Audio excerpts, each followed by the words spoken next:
안녕하세요. 저는 이혼하고 지방생활 청산한 30대 여성입니다. 파란만장한 결혼 생활 끝에 이혼을 하게 되었어요. 그 황당했던 지난날의 경험을 들려드리고자 사연을 올려봅니다. 저랑 남편은 각자 평범한 생활 끝에 만나게 되었는데요. 남편 사업장에 갔다가 남편이 먼저 관심을 표현해줘서 그 우연으로 만들어진 인연이에요. 결혼하기까지 반대 없이 진행이 되었고 결혼하고 나서도 늘 그래왔던 것처럼 평범하게 살았습니다. 그런 저희 가정에 특별한 일이 찾아왔는데요. 제가 결혼할 땐 시부가 혼자였거든요. 근데 제가 결혼하고 한 5년 뒤쯤에 시부에게 좋은 사람이 생겼어요. 시부가 재혼을 하게 된 거죠. 시부는 워낙 집돌이라서 집에만 박혀있는 사람이었는데 재혼할 여자를 만나면서부터 외출도 많이 했고 좀 활기찬 분위기로 바뀌었습니다. 시부의 그 변화가 좋아서 저랑 남편은 시부의 재혼을 진심으로 축하해줬어요. 시부에게 배우자가 생겨서 노후가 덜 쓸쓸하겠다며 안심도 되더라고요. 시부가 재혼하면서 제겐 없던 시모가 생긴 셈이었습니다. 일단 새로운 시모는 돈이 좀 있는 사람이었어요. 그 덕에 시부가 재혼하기 전에는 작은 빌라에 살았는데 재혼하고 나선 바로 이사를 하였어요. 시모가 마련한 15억짜리 아파트 들어가게 된 거죠. 시모가 저희 식구 되자마자 끼친 영향력은 제법 강했어요. 시부의 살림이 나아졌을 뿐 아니라 저희 살림까지 도움을 주었습니다. 제 남편이 음식 사업하고 있는데 시모가 엄마 노릇하고 싶다면서 남편에게도 사업 자금을 두둑히 지원해 준 거예요. 덕분에 남편은 사업장을 확장 및 성장시키는 데 큰 도움이 되었어요. 그 덕분에 남편은 시모를 금세 엄마로 인정했습니다. 시부도 시모를 자기 집안을 살린 구세주 같은 사람이라며 전적으로 신뢰했죠. 저도 처음엔 시모의 그런 통 큰 마음과 포부가 멋있어서 같은 여자로서 존경했습니다. 그리고 남편이 잘 되는 건 당연히 저한테도 좋은 일이니까 더할 나위 없이 시모에게 고마웠어요. 그런데 무언가 이상한 기운을 받았던 건 정말 자각하지 못하고 있을 무렵부터 느껴지기 시작했어요. 시모가 유난히 저만 차별하는 것 같은 느낌이 드는 겁니다. 이런 생각은 자칫 가정 분위기를 망칠 수 있는 위험한 생각인 줄 알아서 저만의 착각이라고 생각했어요. 하지만 시간이 지날수록 시모가 어느 시점에서 저를 차별적으로 대하는지가 다 느껴지더라고요. 그걸 어느 부분에서 가장 강하게 느꼈냐면 시부가 며느리인 저에게 잘해줄 때였어요. 시부는 제가 며느리로서 자기 홀로 지낼 때 많이 신경 써준 걸 알아서 늘 고마워하던 사람이었어요. 원래 우리 가족은 시모가 없을 때부터 잘 지냈거든요. 그래서 시부는 제게 하던 대로 했을 뿐인데 희한하게 시모가 들어오고 나서 점점 가족 분위기가 달라지는 것 같았어요. 우선 제가 시모랑 눈이 마주치면 시모가 저를 흘겨보듯 눈길을 보냈는데요. 남편이랑 시부와 마주치면 금세 사근사근 웃더라고요. 그리고 제가 인사를 하거나 먼저 말을 걸면 못 들은 척을 해요. 그러다가도 주변에 시부나 남편이 있으면 제게 친한 척 하였습니다. 오해이길 바랬지만 제가 눈치 없는 미성년자도 아니고 살 만큼 산 성인인데 그 정도는 저도 판단 내릴 수 있었죠. 그렇다고 제가 당장 뭘 할 수 있는 건 없었어요. 제 개인적인 직감 때문에 대놓고 시비 걸지 않는 시모에게 따질 수 없었습니다. 그렇게 몇 달을 같이 지냈을 무렵 남편이 갑자기 제게 당황스러운 말을 건넸는데요. 엄마가 너한테 서운한 게 많대. 대체 평소 엄마를 어떻게 대했길래 엄마가 너 만나는 걸 눈치 봐? 설마 텃세라도 부렸던 거야? 무슨 소리야. 내가 뭐하러 어머님한테 그런 짓을 해. 당신은 내가 그럴 사람으로 보였어? 나랑 같이 지낸 세월이 얼만데. 알지. 그래서 나도 처음에 엄마 말 듣고 오해한 거라고 말했었어. 근데 사람이 느끼는 감정은 개인적인 거잖아. 엄마는 네 태도가 기분 나빴나 보더라고. 정말 예상치 못한 시점에서 남편의 경고를 들었는데 얼마나 어리둥절했는지 모릅니다. 저는 늘 평소대로 했을 뿐이고 가족 중 누구도 차별한 적이 없거든요. 시부의 아내이자 제 시모인데 어떻게 그랬겠습니까? 오히려 잘 보이려고 노력했고 시모가 새 가족에게 적응하기 힘들까봐 더 마음을 열고 다가갔을 뿐이었어요. 그런데 갑자기 서운한 게 많다뇨. 차라리 제가 더 서운하다고 하는 게 맞지 않나요? 시모가 저한테만 대면대면하게 굴었잖아요. 아니면 정말 남편 말대로 저도 모르게 시모에게 상처를 줬나 진심으로 돌아본 적도 있었습니다. 하지만 아무리 생각해도 시모가 어느 부분에서 감정이 상했는지 모르겠는 거예요. 그래서 며칠간 그 고민을 하다가 남편에게 한 번은 물어본 적이 있었어요. 대체 시모가 뭐가 그렇게 서운했더냐고 물어봤더니 남편이 얼마 전 시부 생신 얘기를 하는 겁니다.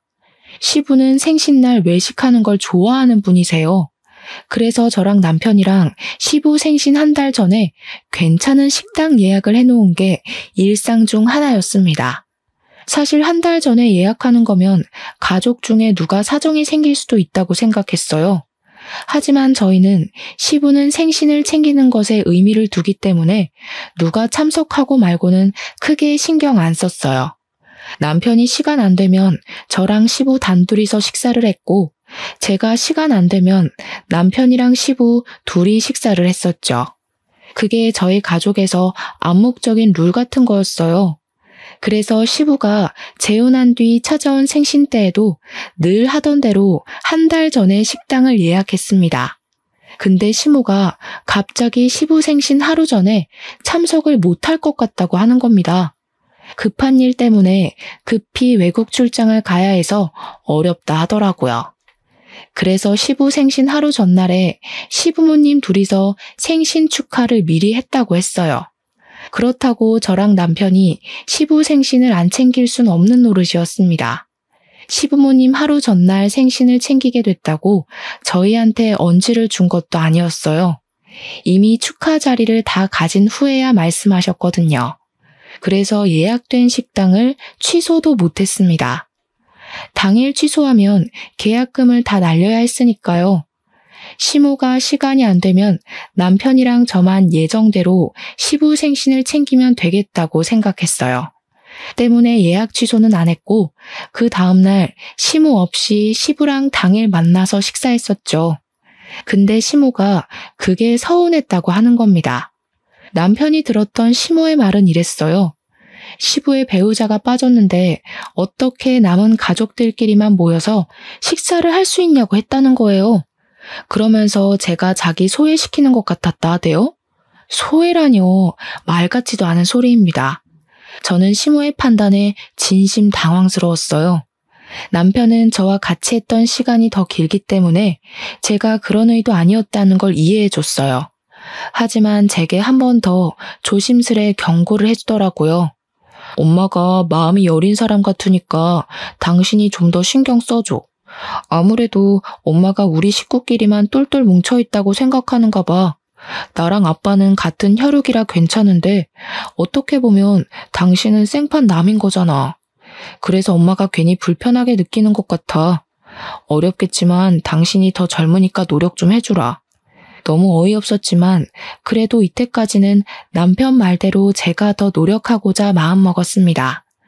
저 하나로 인해 좋았던 가정 환경을 망치고 싶지도 않았고 또 제가 의도하지 않은 언행이나 표정으로 인해서 시모가 과민하게 받아들였을 수도 있다고 생각했거든요.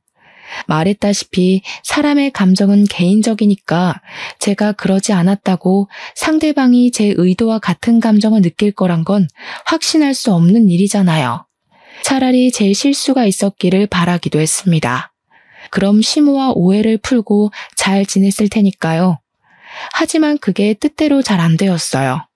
시모의 당황스러운 태도는 제가 조심하고 신경 쓴다고 되는 게 아니란 걸 알았습니다. 어느 날 있었던 일인데요. 남편이 시모 덕분에 사업적으로 굉장히 승승장구했거든요. 그 때문에 남편은 시모한테 정말 헌신하는 아들이 되었는데요. 남편이 오랜만에 시댁에 가서 밥을 먹자고 하는 겁니다. 남편의 제안에 저도 흔쾌히 수긍을 했어요. 우리 시부는 재혼하기 전 저랑 남편과 함께 소고기를 좋아하는 편이었습니다. 그래서 식사를 하게 되면 주로 소고기가 메인이었고 이것 또한 암묵적인 텔레파시 같은 거였어요. 사실 소고기 잘 못 먹는 사람 없잖아요. 저는 당연히 시모도 좋아할 줄 알았습니다. 남편도 시모에게 물어볼 생각 안 하고 소고기 싫어하는 사람 어디 있냐면서 당연하게 한우를 구매해 시댁을 방문했어요. 가니까 시모가 먼저 우리를 반겨주더라고요. 시부랑 남편이 있어서 그런지 제게도 친절한 눈웃음을 보여줬습니다. 그때쯤엔 제가 시모의 이면적인 얼굴을 더 많이 봤던 때라 시모가 제게 웃어주는 것이 더 어색했을 때였죠. 저는 시부모님에게 인사드리고 바로 식사 준비를 시작했습니다. 그러자 시모가 또 보여주기 식으로 저를 돕기 위해 주방으로 들어오더라고요.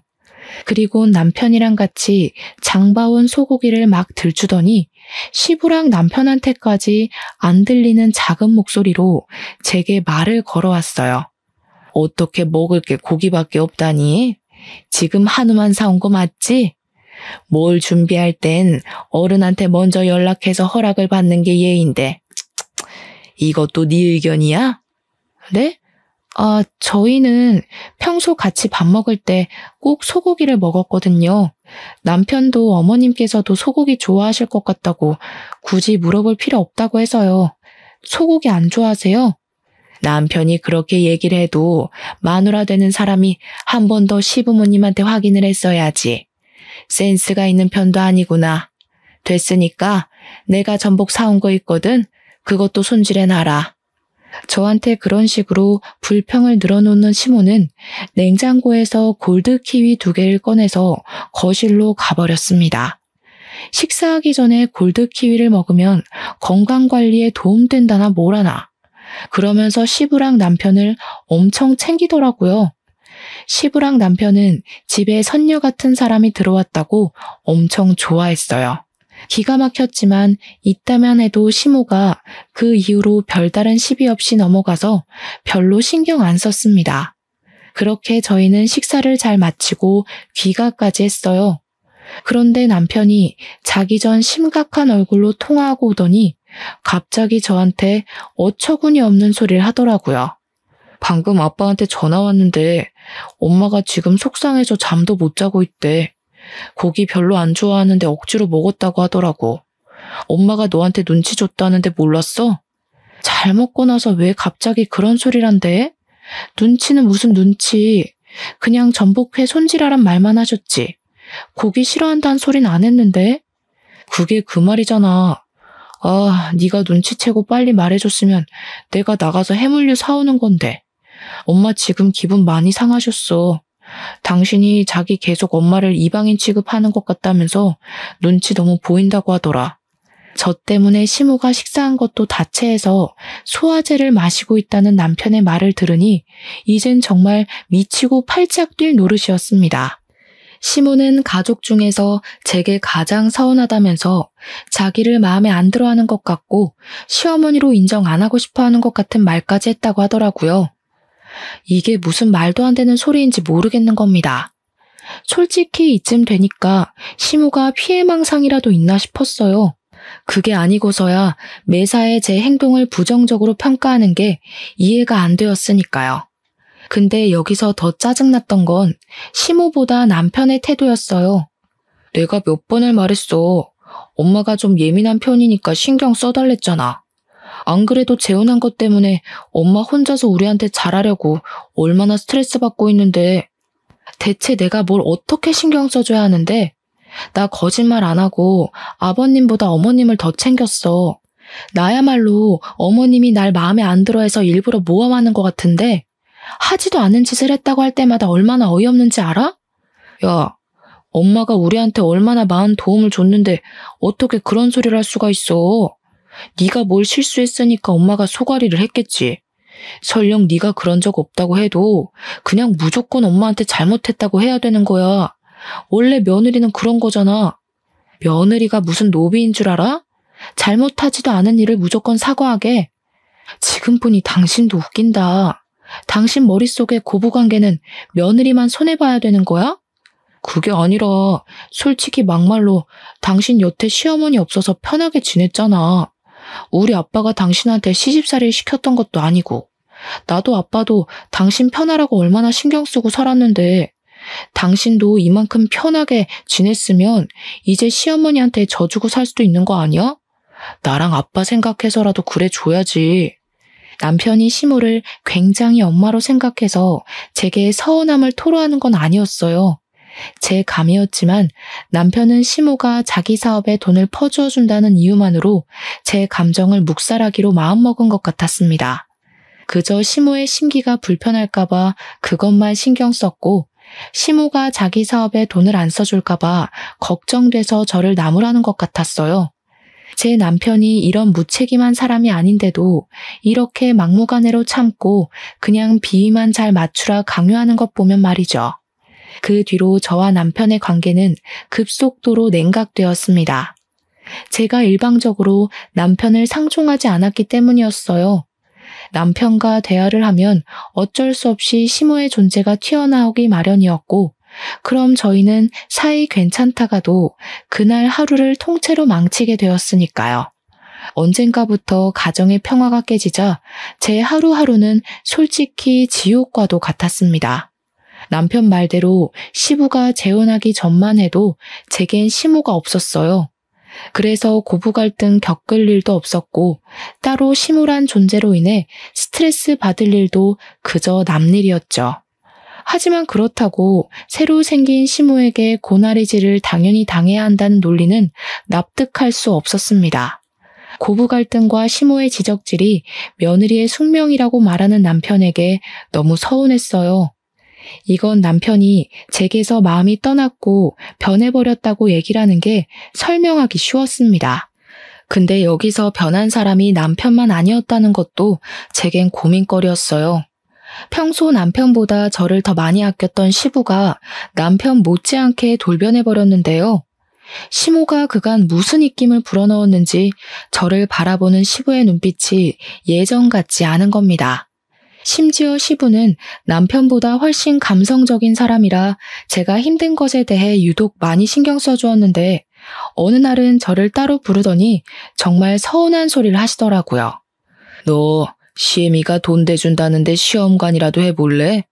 너도 이제 40을 바라보는 나이인데 아이 가지려면 아무래도 서두르는 게 좋지 않을까 싶어서. 사실 저는 난임이라서 아기를 포기하고 살고 있었습니다. 그건 남편과 시부도 당연히 알고 있는 사정이었어요. 솔직히 초반에는 제가 빚을 내서라도 아이를 가지려고 했었습니다. 그런데 남편이랑 시부가 미리 시험관에 대해 조사를 해오더니 생각보다 쉽지 않은 일임을 알고서 굳이 권유하질 않았어요. 아무래도 시험관을 하면 산모 몸이 많이 망가진다고 하더라고요. 남편이랑 시부도 아이가 있으면 좋겠다고 생각하셨지만 그래도 제 건강에 더 중점을 두는 겁니다. 그러면서 제 몸이 고생하면서까지 비싼 돈 들여서 시험관 할 필요 없다고 하더라고요. 우리끼리 잘 먹고 잘 살면 된다고 해서 아이 문제는 그 이후로 더 이상 언급이 안 되고 있었던 부분이었어요. 근데 시모가 시부한테 왜 저랑 남편 사이에 아이가 없냐고 물어본 것 같더라고요. 그래서 시부가 어쩔 수 없이 제가 난임이라는 걸 시모에게 밝힌 것 같았죠. 시부는 제가 상처받을 걸 고려해서 시술을 단 한 번도 물어본 적이 없는 사람이라 했잖아요. 근데 무슨 바람이 불었는지 갑자기 시험관을 제안하는 겁니다. 너무 당황스러웠어요. 아버님, 손주는 필요 없다고 하셨잖아요. 그래도 그땐 이제 막 30대로 올라왔던 때라서 체력이 괜찮았지. 지금은 못해요. 갑자기 왜 마음이 바뀌신 건데요? 그렇긴 한데 네 시애미 말 들어보니까 손주가 있어야겠더라고. 나중에 우리 재산은 다 누가 책임질 거냐. 너 하나 때문에 우리 집 대가 끊기는 건 좀 아닌 것 같더라. 지옥 가면 그 원망을 내가 다 살 거 아니니? 네 몸이 힘든 건 알겠는데 그동안 우리가 네 편이 많이 봐줬으니까 이젠 우리한테 좀 맞춰주는 게 어때? 정말 말도 안 되는 핑계라고 생각했습니다. 손주를 가지라는 제안도 황당했지만 그 이유가 시모 때문이라는 것이 저를 더 한숨 짓게 만들었어요. 제가 시모를 굳이 마주치지 않아도 남편이랑 시부 때문에 항상 시모의 존재를 느껴야 했는데요. 그게 어느 순간부터 너무 진절머리 나더라고요. 시간이 지나다 보니까 시부랑 남편만 봐도 시모가 떠오르곤 했어요.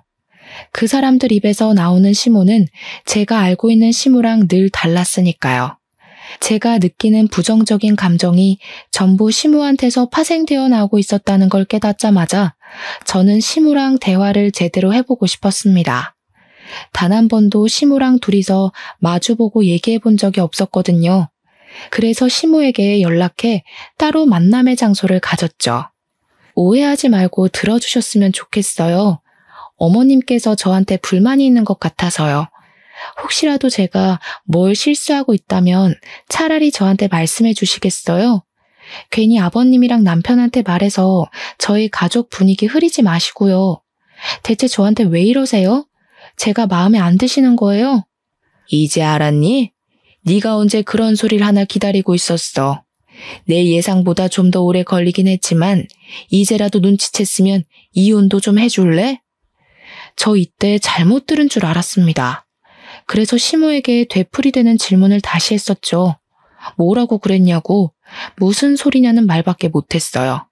나 아는 아가씨가 있는데 내 아들이랑 결혼시키고 싶거든. 사업 파트너 관계 맺으려고 그러지. 너처럼 부모도 없고 집안 배경도 없는 사람들은 잘 모르겠지만 원래 나처럼 사업으로 먹고 사는 사람들은 파트너가 중요하단 말이야.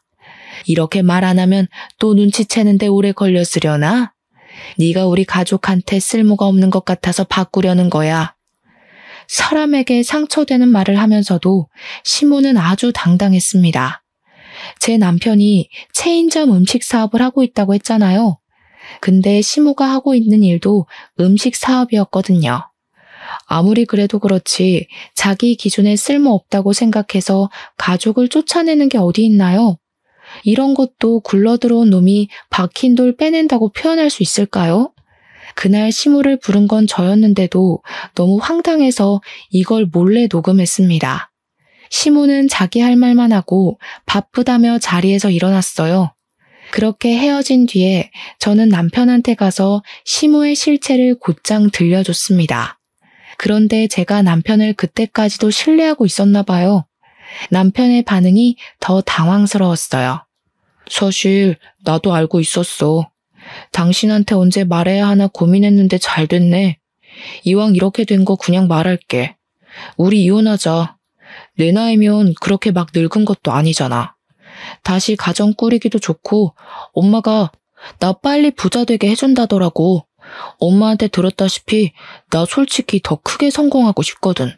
오히려 제가 남편한테 이혼 통보를 받게 되는 이상한 상황이 연출되었어요. 마지막 지푸라기를 잡는 심경까진 아니었는데도 그게 제게 마지막 지푸라기와 같은 기회가 되어버렸습니다. 남편은 시모가 위자료를 두둑하게 챙겨준다고 했으니까 소송할 생각하지 말고 조용히 나가줬으면 좋겠다고도 하더라고요. 남편에게 버려졌을 때는 너무 비참했어요. 어디도 제가 기댈 수 있는 가족은 없다는 걸 깨달았습니다. 처음엔 당황해서 말문이 막혔지만 나중에는 생각할수록 눈물만 나오더군요. 제가 어떠한 결정도 내리지 못하고 있을 때 시모가 저를 한 번 더 찾아온 적이 있었어요. 남편은 일을 하러 가서 저밖에 없는 집에 찾아오신 거였죠. 아들한테 들었다. 벌써 둘이 얘기 끝냈다면서? 약속대로 위자료는 네가 소송해서 받을 돈보다 넉넉할 거야. 이 정도면 너도 그렇게 서러운 입장은 아닐걸? 그동안 우리 식구 위해서 수고한 노력이 가상해서 꽤 많이 쳐줬어. 서로 잘해보자고 이러는 거니까 너무 서운해하지 말았으면 좋겠네. 제 생각엔 처음부터 이럴 작정이었던 것 같은데 정말 그깟 사업 때문에 멀쩡한 식구를 내쫓으려는 거예요? 몇 번을 말해야 알아듣는 거니? 다신 우리 식구 앞에 나타나는 일 없었으면 좋겠어. 내 아들이 재혼했는데도 그 앞에서 걸리적거리면 돈 떼먹는 짓이나 마찬가지니까 조심 좀 해주고. 그렇게 시모는 떠났지만 제가 이혼 합의서에 도장을 찍을 때까지도 저를 붙잡는 사람 아무도 없었습니다. 그렇다는 말은 결국 시모를 말리는 사람도 없었다는 거죠. 근데 제가 집을 떠날 때 시부가 제게 마지막으로 그런 말을 하더라고요. 살다 보니 손주의 존재가 중요한 것 같아서 그러는 거니 속상해하지 말라고요. 그러니까 시부는 제가 시험관 수술을 하기 싫어서 차라리 이혼을 선택한 거라고 알고 있었어요. 시모가 시부에게 나쁘게 보이고 싶지 않아서 또 거짓말을 쳐놓은 것 같았습니다. 시부가 여전히 제게 가족이었다면 시모의 만행을 밝혀줬겠지만 사실 그렇게 했다가 남편한테 한번 배신당했잖아요. 시부라고 안 그럴 것 같지 않더라고요. 그래서 저는 그냥 시부에게 시모에 대해 말도 안 하고 나와버렸어요. 시부가 시모로 인해 망가진다면 그건 시부의 자업자득이라 생각했으니까요. 그리고 남편에겐 작별 인사도 안 했습니다. 시모 실체를 알면서도 자기 출세 때문에 저를 버린 파렴치한 인간이 아닙니까?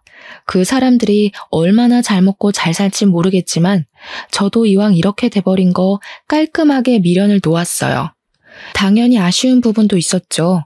그래도 그 잠깐 위태로웠다고 막상 빠져나오니까 살만하더라고요. 시모가 제게 준 돈은 진짜로 위자료 받았을 액수보다 많았습니다. 덕분에 새 삶을 꾸리는 데는 그리 생활고를 겪지 않아도 되었어요. 고작 돈에 흔들려서 저를 버린 사람들에게 오히려 제가 더 잘 먹고 잘 산다는 걸 보여주고 있었습니다. 그래서 저는 재산 분할로 얻은 돈까지 보태어 집을 구했고 어느 고등학교 앞에 분식집을 차렸죠. 이혼 조정 기간인 한 달 동안 분식집을 시작했는데요. 학생들 유입이 많은 곳이다 보니까 분식집 장사는 처음부터 대박기를 걸을 수 있었어요. 또 아이들이 친화력이 좋아서 저를 금세 이모라고 부르며 다가와 주더라고요. 그 재미로 살다 보니까 생각보다 이혼에 대한 아픔은 빨리 잊을 수 있었습니다. 그렇게 이혼 조정 기간이 끝나고 이제 정말 제 삶의 자유를 얻었다고 생각할 때쯤이었어요. 우연히 시모의 모습 발견하게 된 겁니다. 시모가 나타날 만한 곳은 아니라서 제가 잘못 본 건가도 했는데 분명 시모였어요. 시모를 보자마자 지나갔던 악몽이 떠오르더라고요. 시모는 고등학교에서 나오는 웬 학생을 아는 체 하고 있었습니다. 굉장히 친한 사이처럼 보였어요. 제가 결혼 생활하면서도 한 번도 본 적 없는 애라서 시모랑 무슨 관계인지 궁금했습니다. 아니나 다를까 그 아이가 분식을 먹고 싶다고 했는지 시모랑 고등학생 아이가 같이 제 식당으로 들어오는 겁니다.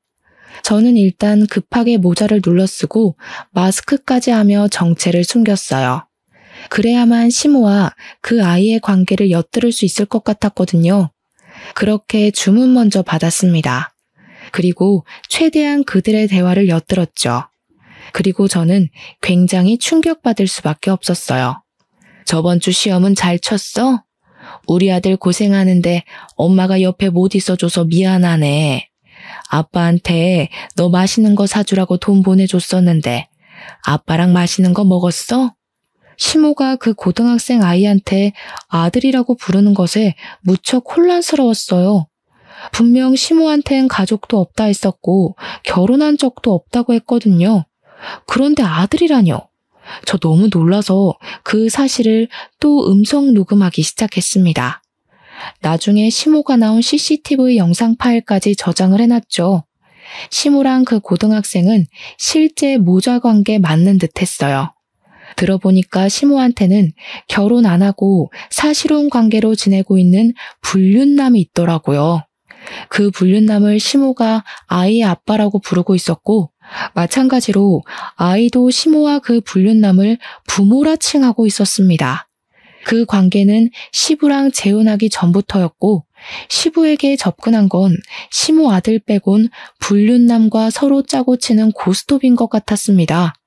시모는 자기 아들을 향해서 집이 곧 구해질 것 같으니 같이 살 날이 머지 않았다는 말을 하더라고요.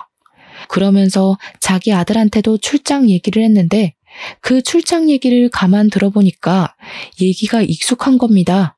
생각해보니 제가 이혼하기 전 시모가 시부에게 한 번씩 출장 간다고 하고 집을 비울 때가 있었거든요. 그때 하던 변명과 거의 비슷한 거 아니겠어요? 그걸 들으니까 촉이 딱 오더라고요. 시모는 자기 아들에게 출장 얘기를 하고 시부랑 남편 있는 집에 가 다른 가면을 끼고 한 가정의 아내인 척 새엄마인 척 했던 거예요. 그건 바로 다 시부의 재산을 빼돌리기 위함이었죠.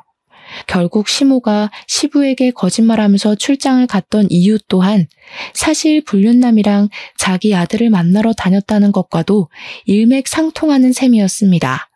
당시 시부가 갖고 있던 재산은 아파트 한 채와 남편의 가게였어요. 얘기하는 걸 듣자 하니 시모가 확실히 그걸 노리고 있었습니다. 너무 놀라운 사실이라서 몰래 더 알아보니까 시부 앞으로 들어간 사망보험금도 시모가 노리고 있었더라고요. 그러니까 시모는 여태 우리에게 말했던 이미지가 전부 거짓이었다는 거예요. 음식 사업한다고 했던 것도 거짓말이었고 돈 좀 있는 사람이란 것도 거짓말인 거죠. 이런 말도 안 되는 짓을 저지른 이유는 그저 더 큰 돈으로 불리기 위해서 돌려막기 하고 있는 거였어요. 그 과정에서 제겐 빼먹을 재산도 없고 제가 부모도 없으니 받을 유산도 없는 존재잖아요. 그러니까 자기 계획에 방해된다고 생각해서 쫓아버린 거였어요. 게다가 제가 시모 뒤를 밟았다가 알게 된 또 다른 당황스러운 진실이 있었는데요. 시모가 저랑 이혼시키고 남편에게 사업 파트너 집안의 아가씨를 소개해준다 그랬거든요. 근데 사실은 남편을 꼬드기려고 붙인 아가씨가 불륜남의 배다른 딸내미인가 보더라고요. 결국 고등학생인 시모 아들만 이 사실을 모르고 있었고 시모랑 불륜남이랑 불륜남 딸만이 이 계획의 주인공들이었어요. 이미 그들과 저는 끝난 관계였지만 그래도 한때 법적으로 묶여있던 가족이었잖아요. 그러니 제게도 남일 같지만은 않더라고요. 너무 충격이었습니다. 그리고 한편으론 시부가 얼마나 무식했으면 이런 콩가루 같은 사람을 못 알아봤을까 그런 생각도 들었어요. 시부랑 남편은 여전히 시모의 존재에 대해 모르고 있을 겁니다.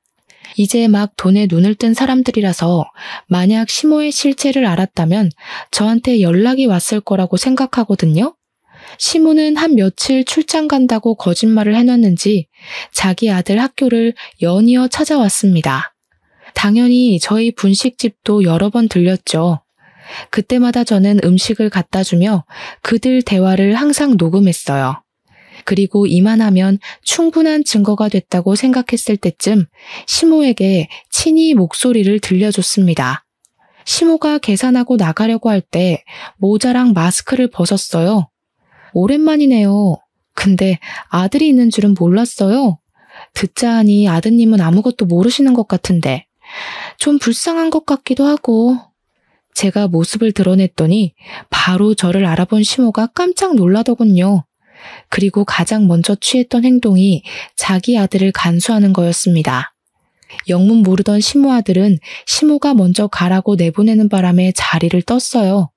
그러고 나서 시모는 이전보다 훨씬 더 예민해진 상태로 저를 향해 눈을 부릅떴습니다. 교활하게 내가 들락날락한 줄 알면서도 이제야 정체 드러낸 이유가 뭐야? 내가 위자료 두둑하게 줬으니까 다신 우리 눈앞에 나타나지 말랬지. 이러라고 내가 그 큰 돈을 덜컥 내준 줄 알아? 뭘 착각하셨나 본데 제 발로 찾아온 건 그쪽이에요.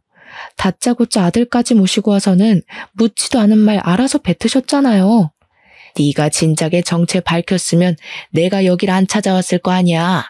대체 무슨 생각으로 숨기고 있었던 거야? 뭐, 날 협박이라도 하려고? 굉장히 무서우신가 봐요. 보아하니 아직 계획하고 계신 게 마무리 안 되신 것 같은데. 여기서 다 들통나면 어떻게 되는 건데요? 사실 저는 상관없는 입장이라 그쪽이 망하든 저쪽 식구들이 망하든 상관없거든요. 시모는 그제야 뒤늦게 자신의 실수를 깨달은 것 같았습니다. 갑자기 태세를 전환하며 저를 붙잡고 제발 비밀로 해달라고 사정하더라고요. 그러면서 저보고 돈 필요하냐고 묻대요. 제가 자기처럼 돈에 미쳐서 사람을 위협하는 걸로 보였나 봐요. 자기가 대출받아서 얼마든지 돈 줄 테니까 남편이랑 시부한테만은 사실을 말하지 말라는 겁니다. 사실 저는 그 자리에서 시무 사과를 한참이나 보다가 알겠다고 해줬어요. 어차피 저는 위자료도 받은 사람이었고 정말로 어느 쪽이 망하든 말든 관계없는 일이라 생각했거든요. 그러니까 시모가 고맙다면서 비밀만 지켜준다면 저한테 충성을 다할 것처럼 굴더군요. 정말 고마워. 내가 그동안 쌀쌀맞게 군 건 너한테 악감정 있어서가 아니라 그냥 집에서 내보내려고 했을 뿐이야. 다른 악감정은 절대 없었어. 이제 우리 손잡은 거나 마찬가지인 거야. 혹시 돈 필요하면 언제든지 연락해. 시모는 끝까지 미안하다고 사과만 하더니 제게 손까지 흔들면서 자리를 떴습니다. 근데 미안하지만 저는 시모와의 약속을 지켜줄 생각이 없었어요. 죄 없는 사람을 괴롭히고 내몬 사람들이 행복하면 안 되는 거잖아요. 그래서 저는 시모가 가고 녹음을 마무리 짓자마자 파일을 전 남편한테 보내버렸습니다. 당연히 시모가 집에 가기 전에 이 엄청난 사실은 퍼지고 말았죠. 전 남편한테서 오랜만에 전화가 오더라고요. 생각 없이 받아봤더니 다짜고짜 화를 내는 겁니다. 갑자기 무슨 개수작이야? 우리 엄마가 했던 약속 잊었어? 위자료 줬으니까 나 재혼하는 길 방해하지 말랬잖아. 방해할 생각 없어. 오히려 너한테 도움 준 것 같은데. 여전히 돈에 눈이 멀어서 상황 판가름도 제대로 못하고 있네. 그 파일 믿든지 말든지는 네 선택이겠지. 돈을 포기할 건지 인생을 포기할 건지 잘 생각해보면 될 거야. 전 남편에게 주는 마지막 선물과도 같았습니다. 솔직히 제가 쫓겨나는 입장이었는데도 소송 못하고 합의 이혼했잖아요. 그 대가로 돈을 받았고요. 그래서 그런가 마음 한편에 억울함이 짓눌려 있었거든요. 이렇게라도 그 사람들에게 복수를 할 수 있다면, 이것이 제게 주어진 기회라면 저는 주저하지 않고 그 집안을 망쳐놓고 싶었습니다. 역시나 전 남편은 제가 보낸 녹음 파일 때문에 흔들리기 시작했어요. 제가 조작을 할 수 있는 능력이 없다는 것도 남편이 알고 있었고, 조작이라고 하기엔 시모 목소리가 너무 현실성 있게 다가와서 사실이란 걸 알았을 거예요. 그때쯤에 저는 CCTV 영상까지 전 남편한테 보냈습니다. 그랬더니 전 남편한테서 2번의 연락은 오질 않았어요. 분명 확인은 했는데 말이죠. 그리고 그날 저녁, 시댁은 결국 풍비박산이 난 듯 했습니다. 시모가 뒤늦게 저한테 전화와서는 쌍욕을 하면서 저 때문에 돈 날렸다고 소리치더라고요. 감히 내 뒤통수를 쳐? 너 내가 얼마나 무서운 사람인지 모르지? 나 우리 가족을 위해서라면 뭐든지 하는 사람이야. 네가 하는 가게 절대 가만 안 둘 거야. 쳐들어가서 다 망쳐놓을 거야. 멀쩡한 내 인생 망쳐놓은 사람이 누군데요? 그렇게 무능력하면 바보처럼 살 것이지 왜 사기를 쳐서 여러 사람 피곤하게 만들어요. 아줌마가 저한테 사과한 것도 솔직히 아줌마 살려고 머리 쓴 거잖아요. 제가 2번 당할 줄 아세요? 부모 없이 큰 것들이 이렇게 융통성 없고 독하기만 하더라. 너 지금 사람 잘못 건드린 거야. 내가 이대로 넘어갈 거라고 생각하면 오산이라고. 너 때문에 다 망쳤으니까 너도 나한테 받아간 위자료 다 토해내. 한번 해보세요. 누가 더 망가질지 저도 궁금하네요. 일단 그쪽이 한 번만 더 주둥아리 함부로 놀리면 난 이제 아줌마 아들을 찾아갈 생각이에요. 멀쩡하게 학교 다니는 아줌마 아들 인생도 같이 시궁창 만들고 싶으면 계속 해봐요. 아줌마가 저한테 하는 것 2배로 아줌마 아들이 그대로 받게 될 거예요. 시모가 자기 아들을 바라보는 눈빛은 시부랑 남편한테도 보여주지 않았을 만큼 인정이 많았습니다. 그래서 그 아들이 시모의 최대 약점이라는 걸 바로 알 수 있었어요. 미성년자 인생을 갖고 놀 생각은 당연히 없지만 시모를 그렇게 겁주지 않으면 멈추지 않을 것 같더라고요. 역시나 시모는 자기 아들을 걸고 넘어지니까 어쩔 수 없이 항복을 하였습니다. 그리고 그 뒤를 예상한 절차였어요. 결국 시부가 시모를 이혼 소송 걸었다고 하더라고요. 또 전 남편은 자기가 만나고 있던 재혼녀가 시무의 의붓딸이라는 걸 알고 제대로 충격받은 것 같았습니다. 자기 아빠 재산 때문에 붙어 있었던 여자라고 하니까 약간 사람에 대한 깊이까지 생긴 것 같았어요. 나중엔 저한테까지 연락이 오더라고요. 연락 와서는 미안했다고 다시 재결합할 수 없겠냐고 애걸하는 거 아니겠습니까? 당신 말대로 내가 진짜 돈에 눈이 멀었던 거야. 미안해. 내가 당신한테 얼마나 큰 실수를 했는지 감히 다 말할 수 없을 정도겠지만 앞으로 반성하면서 살게. 평생 당신한테 헌신하고 살 테니까 제발 다시 돌아오면 안 될까? 한 번 돈맛 본 사람인데 두 번째 유혹 왔을 때 안 할 거란 확신이 어디 있어.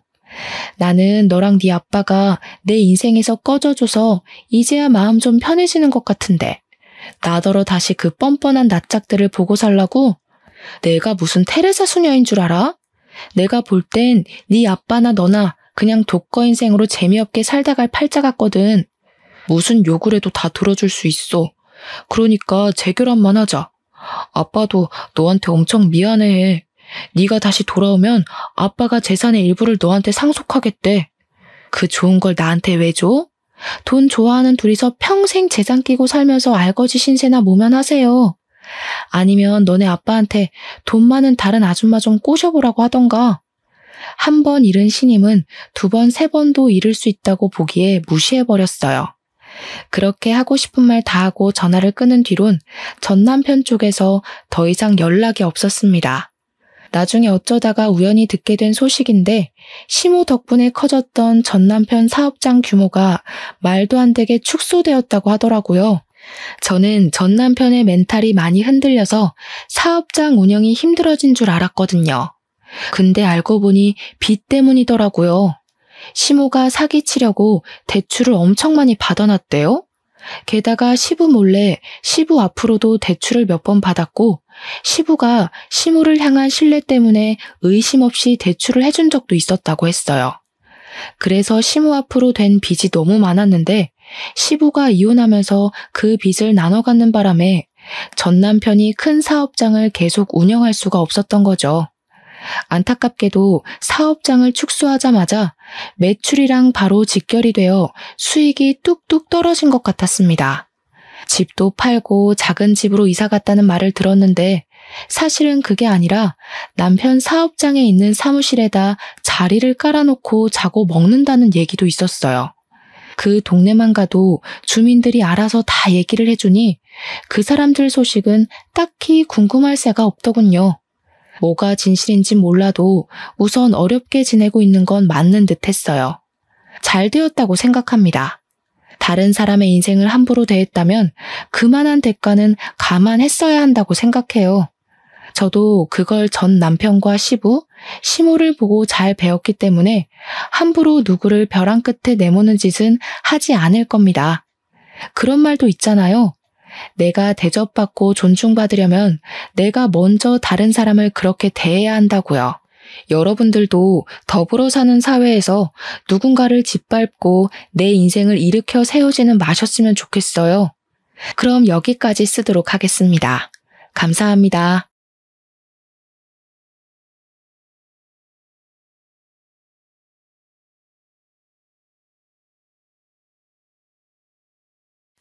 안녕하세요, 여러분. 저는 아직 창창한 나이라고 생각하며 살고 있는 30대 후반으로 접어든 여성입니다.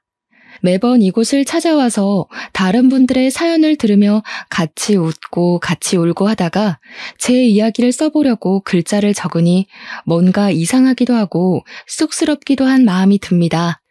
제 이야기를 과연 이곳에 풀어놓아도 다른 분들이 저처럼 웃고 울고 함께 저의 마음을 공감해 줄까 싶은 생각이 들어서 이렇게 글 써도 되나 하는 망설임이 생기기도 합니다. 혹시나 제 이야기가 재미없으면 어떡하지 하는 고민이 드는 이 밤에 아무래도 답답한 속을 달래줄 수 있는 곳은 여기밖에 없다는 생각에 글을 적어 내려갑니다. 저는 아직 적다면 적은 30여 년을 살았지만 다른 분들이 60대, 70대에 겪는 풍파를 모조리 겪었다는 생각을 이상하게 지울 수가 없습니다.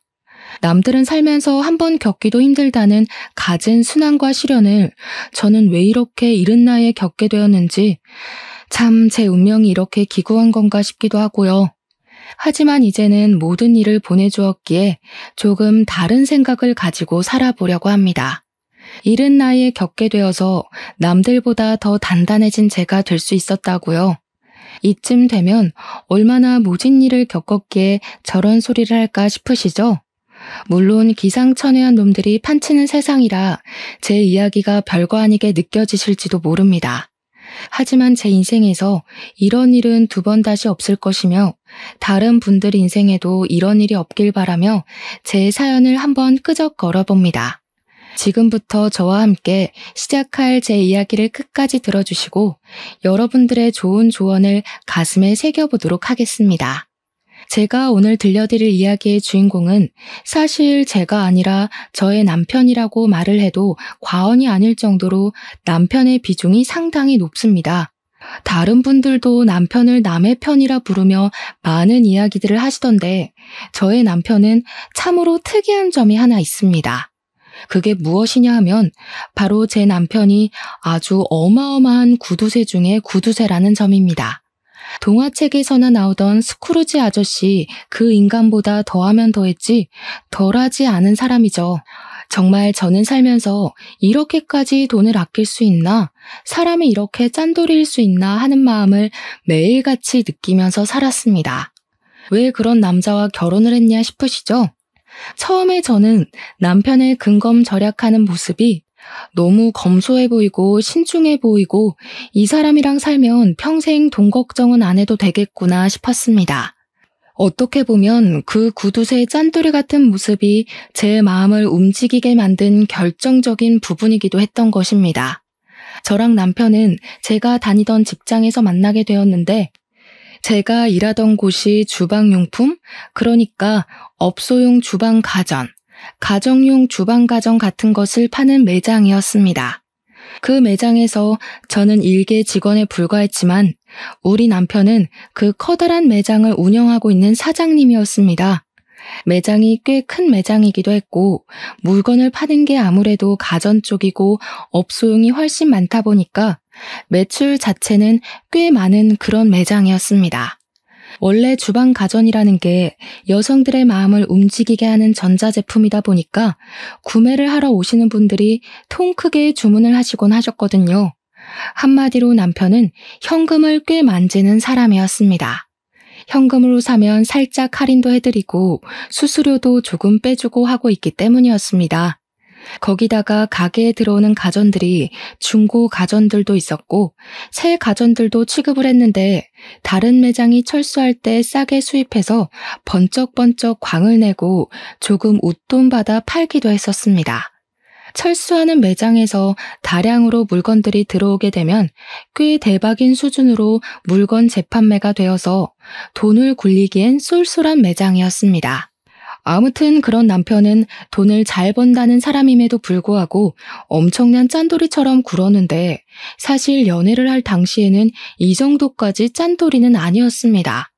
돈을 써야 하는 타이밍에는 팍팍 쓰면서 저에게 선물도 잘 안겨주었고 아낄 때는 그 누구보다 아끼며 사치를 절대 하지 않는 계획적인 인간처럼 보였습니다.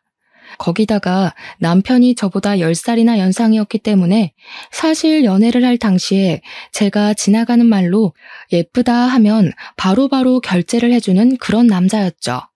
한마디로 사랑하는 사람에게만큼은 절대로 돈을 아끼지 않는 이 시대 최고의 남성이었단 말입니다. 하지만 사업장에서는 연애할 때의 모습과는 전혀 다르게 조금 구두쇠처럼 굴기는 했었습니다.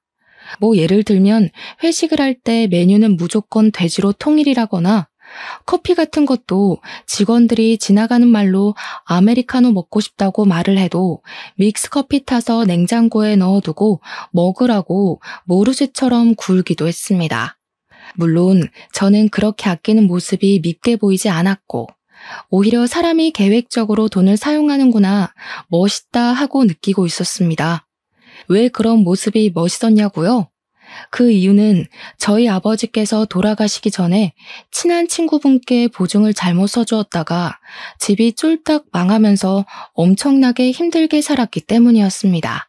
정말 너무너무 먹고 싶은 음식 한번 제대로 먹지도 못했고 사고 싶은 옷이나 화장품 따위의 것들도 사지를 못했습니다. 아버지 친구분의 뒤통수로 인해 그 빚을 전부 막아내고 갚아내느라 아버지께서는 한평생 팔자에도 없는 막노동을 하면서 돈을 악착같이 모으셨습니다. 그리고 그 빚을 몇 년에 걸쳐서 온 가족이 다 갚은 지 2년이 되던 어느 날, 막노동을 하며 얻게 된 폐병으로 인해서 아버지는 세상을 등지게 되었습니다. 저는 정말 그 이후로 보증은 당연한 이야기고 그 어떤 사람에게도 5만 원짜리 한 장 돈을 빌려줘 본 적이 없는 사람이 되었습니다. 저도 돈이 생기면 무조건 저금을 하고 계획을 가지고 돈을 쓰는 사람이 되었던 것입니다. 저도 물론 남편을 만나기 전에 여러 연애를 하면서 살았는데 그때마다 남자친구들이 저에게 짠순이라며 저의 근검절약을 나쁘게 보는 사람들이 덜어 있었습니다. 그래서 저는 저처럼 절약하는 습관이 있는 남자를 만나고 싶다는 생각을 꾸준히 해왔었는데 완벽하게 제 남편이 제가 원하는 모습을 하고 있더라고요. 우리 남편은 정말 심각한 구두쇠지만 저에게만큼은 돈을 아끼지 않겠다고 하지 않았겠습니까? 그러니 제 눈에는 누구보다 1등 신랑감으로 보였던 겁니다. 우리 남편이 저보다 10살이 연상이었기 때문에 사실 얼굴이 좀 많이 늙어 보이기도 했고 몸매도 아저씨처럼 볼품이 없는 사람이긴 했습니다. 하지만 그 모든 단점이 우리 남편의 절약 정신으로 용서가 되었습니다. 저의 앞으로의 미래를 생각하면 편하게 살 수 있겠다 싶은 그런 남자요. 주방 가전을 다루고 있는 매장을 운영해서 그런 건지 주부들의 세심한 고충을 잘 이해하고 있는 내 남편이 얼마나 든든해 보였는지 상상이나 가실까요? 남편이 물건을 사러 온 주부들에게 입만 딱 열면 주부들이 그 언변에 살살 녹아서 물건을 구매해 가곤 했습니다. 이쯤에서 우리 남편의 자랑 아닌 자랑을 멈추고 이야기를 하자면 저는 남편에게 프로포즈를 받았고 결혼을 하기로 했습니다. 아버지가 돌아가신 이후에 쭉 혼자 살고 계시던 저희 어머니께서도 진심으로 기뻐해 주시면서 저의 결혼을 지지해 주셨습니다. 그런데 참으로 이상하게 말입니다. 도총각을 제가 구제해 주는 것이나 다름이 없음에도 우리 시모가 저를 별로 마음에 들어 하지 않는 게 아니겠습니까? 왜 그런 건지는 모르겠는데 대충 제 예상으로는 아들이 결혼을 한다고 하니까 본인에게 주는 용돈이 줄어들지는 않을까 걱정스러움에 결혼을 반대하는 것 같았습니다. 제가 30 중반쯤 결혼을 했으니 40 중반인 아들에게 얹혀서 살고 계시던 시모가 갑자기 아들이 결혼을 한다고 하니 앞으로의 걱정에 막막했던 것이겠죠. 남편이 그동안 시모를 완전히 모시고 살고 있었는데 남편 또한 저희 집처럼 일찌감치 시부를 떠나보내고 시모 혼자서 남편을 키운 한부모 가족이었기 때문이었습니다. 하지만 시모는 저희 어머니와는 조금 다르게 근검절약과는 거리가 있는 사람이었습니다. 이상하게 시모는 사치를 즐기시는 것 같더라고요. 시댁에 인사를 드리러 방문을 했는데 방 한 칸이 시모가 모은 명품백과 명품 옷들로 가득 차 있는 걸 보고 상당히 놀랐다고나 할까요? 오히려 젊은 저보다 명품 브랜드를 훨씬 많이 알고 매번 새로 나오는 신상품들도 줄줄이 꿰고 있었습니다. 시모의 탐탁지 않음을 견뎌내고 결혼식을 올리고 신혼생활이라는 것을 시작하게 되었는데 진짜 결혼한 지 한 일주일쯤 지났을까요? 황당한 일이 벌어지게 되었습니다. 갑자기 남편이 운영하던 매장에 세무조사가 들어오게 되었는데 남편이 보유한 현금과 주식에 대한 세금을 내야 한다고 신고를 받았다고 하더라고요. 누가 했는지 모르겠지만 남편이 그동안 뒤로 몰래 숨겨놓은 현금들이 꽤 있었고 세무조사가 들어오게 되면서 남편은 그 돈을 다시 옮겨놔야 했습니다. 남편은 세금을 줄이기 위해서 백방으로 발에 땀이 나게 돌아다니며 물어본 결과 보유하고 있는 주식들만 와이프에게 양도를 해도 세금이 줄어들 것이란 이야기를 듣게 되었습니다. 남편은 세금을 내는 돈이 세상에서 제일 아까운 돈이라고 하면서 저에게 주식을 양도해주겠다고 이야기를 했고, 사실 저는 끼름칙해서 싫다고 했습니다. 남편은 줄기차게 부부간에 양도를 하는 것이라며 절대로 법적으로 문제될 일이 없으니 안심하라고 저에게 주식을 대거 옮겨두었습니다. 사실 저는 세금이라는 건 국민이라면 누구나 내야 하는 부분이고 이런 행동이 탈세라는 행동이라 생각을 하고 있었습니다. 마음 같아서는 끝까지 받고 싶지 않았죠. 이렇게까지 귀찮은 짓을 벌이며 세금을 내지 않으려고 하는 남편이 이해가 가지 않았습니다.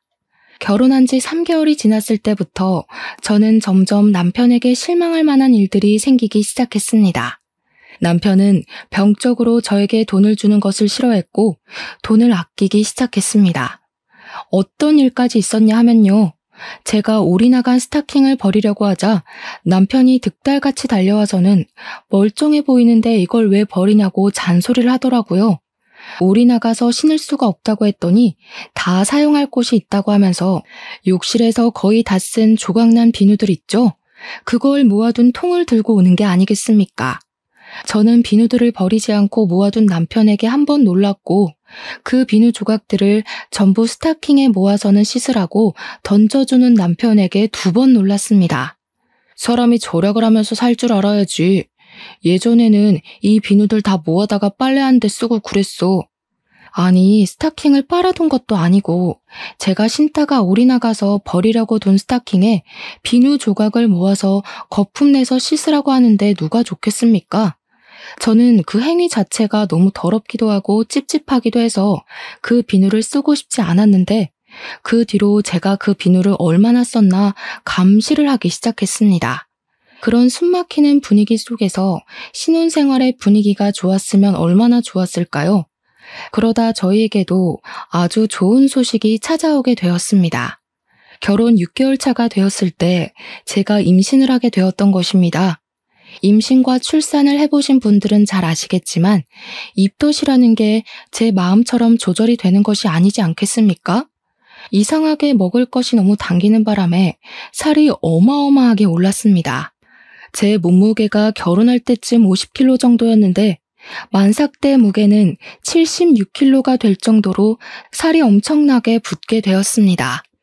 오죽하면 병원에서도 임신 당뇨가 올 수 있으니 조심해야 한다고 과일이나 당류를 먹지 말라고 경고를 할 정도였으니 상상이 가시겠죠. 처음에 살이 붙기 시작했을 때 남편은 임신했으니까 살이 붙는 건 당연한 거라고 마음껏 먹으라고 저를 안심시켜 주었지만 날이 갈수록 불어나니 눈치를 주더라고요. 임신 기간 내내 대놓고 먹지 말라고는 하지 않았지만 그렇게 먹으면 속이 더부룩하지 않냐, 집안 살림 거덜내겠다 하면서 은근히 먹지 말라는 신호를 주었습니다.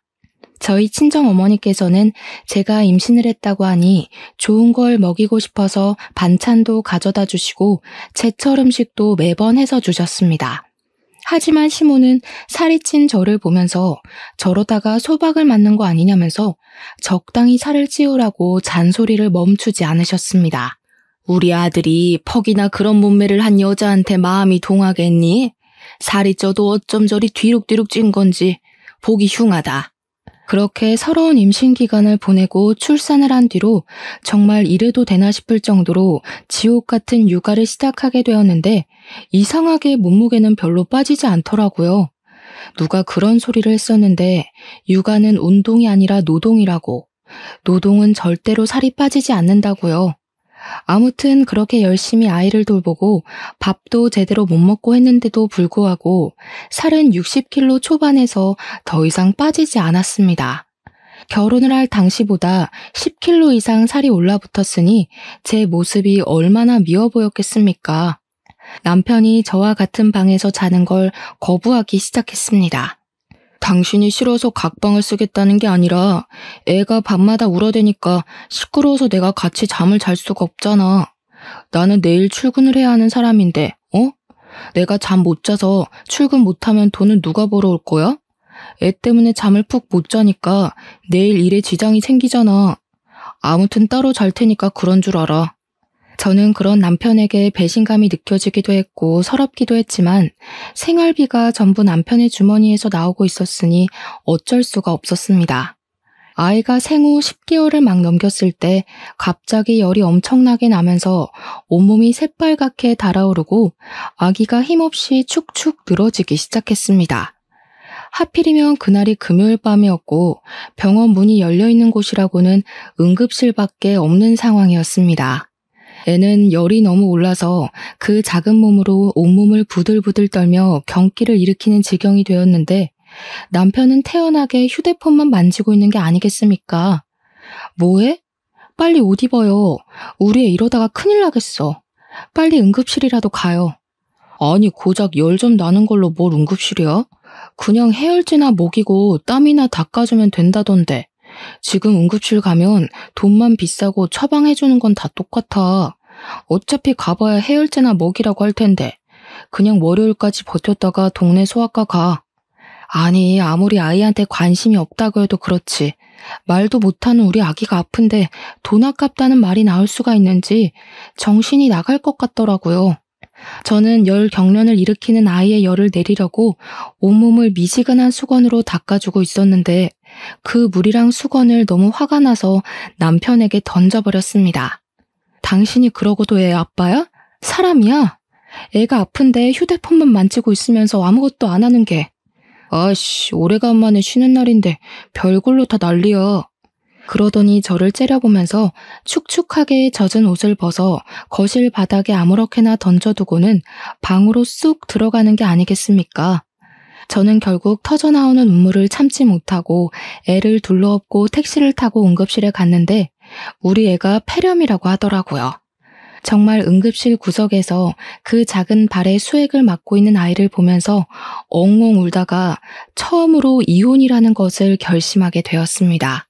그런데 제가 이혼을 결심한 그 응급실 사건이 있었던 날 이후로 남편의 단점들 중에서도 엄청난 단점들만 제 눈에 쏙쏙 들어오는 게 아니겠습니까? 특히나 결혼 전에는 장점으로만 느껴졌었던 우리 남편의 짠돌이 같은 그 성격이 진절머리 나게 싫어지고 정말 죽이고 싶다는 충동까지 들게 하더라고요. 구두쇠 중에 구두쇠, 음식을 먹을 때에도 이건 얼마냐, 저건 얼마냐, 이 반찬 하는데 1,000원이면 만들 수 있지 않냐 하고 정말 미치겠더라고요. 아니 요즘 반찬 가게에서 반찬을 사도 얼만데 들어가는 재료값들은 물론이고 제 노동력은 생각도 안 하고 1,000원 이러고 앉아있으니 당연히 정신 나간 놈 같아 보였습니다. 저는 오죽하면 남편의 얼굴을 마주보면서 밥을 먹으면 체하는 기분이 들 것 같아서 밥을 따로 먹기 시작했습니다. 저는 애를 챙기느라 바쁜 와중에도 곧 다가올 돌날을 준비하기 위해 이리저리 발로 뛰며 돌잔치 장소도 알아보고 드레스 대여도 알아보고 있었습니다. 처음으로 맞이하는 생일이기도 하고 우리 아이만큼은 화려하게 첫 생일상을 차려주고 싶은 마음에 주위에도 돌잔치를 할 거라고 신나게 떠들고 다녔습니다. 당연히 우리 남편도 둘도 아니고 하나뿐인 아이인데 돌잔치만큼은 통 크게 신경 써줄 거라고 믿고 있었기 때문에 백방으로 알아보고 다녔습니다. 제가 미리 알아본 업체들과 돌잔치 장소들을 쭉 정리해서 남편에게 보여주면서 처음으로 하는 생일잔치니까 이게 어떠냐 저게 어떠냐 의견을 물어보았습니다. 그러자 남편이 너무나도 시큰둥하게 저를 바라보면서 이야기를 하더라고요. 어차피 첫 생일 애도 기억 못하는 건데 그냥 대충대충 싸게 하자. 돌잔치 오는 손님들한테 금이나 받고 현금이나 챙기는 거지. 누가 요즘 돌잔치에 이렇게 비싼 돈을 태워? 그중에 제일 싼데 아무거나 해 그냥. 손님들 어차피 뭐 즐기려고 오는 것도 아닌데 구색 맞추기잖아. 그래도 우리 아이 첫 생일인데 어떻게 대충 하자는 말이 나올 수 있어요? 대부분 다 나처럼 생각한다니까. 오는 게 있으면 가는 것도 있다. 딱 이 마인드로 참석하는 거야. 돈만 잘 챙기면 되니까 대충 싼 곳 잡고 뷔페도 저렴한 거 해. 남편은 그 뒤로 정말 아이의 돌잔치 계획에 단 한 줄의 의견도 첨가하지 않았고 저는 서운한 마음을 가득 안고 여러 업체를 알아보고 결정을 내렸습니다. 남편에게 이 정도 돈이 들어갈 것 같다고 말을 하니까 뭐가 그렇게 비싸냐고 더 싼 곳으로 알아보라고 저에게 핀잔을 주는 것이 아니겠습니까? 뭐만 하면 돈돈거리니까 저도 서운하고 기분이 나빠서 친구들을 만나 수다라도 떨고 와야겠다는 생각이 들더라고요. 그런데 남편이 정말 생활비로 주는 현금이 엄청나게 적기도 했고, 카드를 쓰면 카드 내역이 전부 남편에게 문자로 전송이 되고 있었습니다. 밥 한 끼 밖에 나가서 사 먹는 일이 쉽지 않았다는 이야기죠. 그래서 창피하긴 했지만 남편에게 친구들을 만나러 나가게 현금을 조금 달라고 했습니다. 내가 준 생활비는 다 어디에다 쓰고 돈을 달라고 그래? 그렇게 사람이 계획 없이 살 거야? 잔소리를 실컷 하며 사회생활에서 받은 스트레스를 저에게 다 쏟아내더니 현금 딸랑 2만 원을 주더라고요.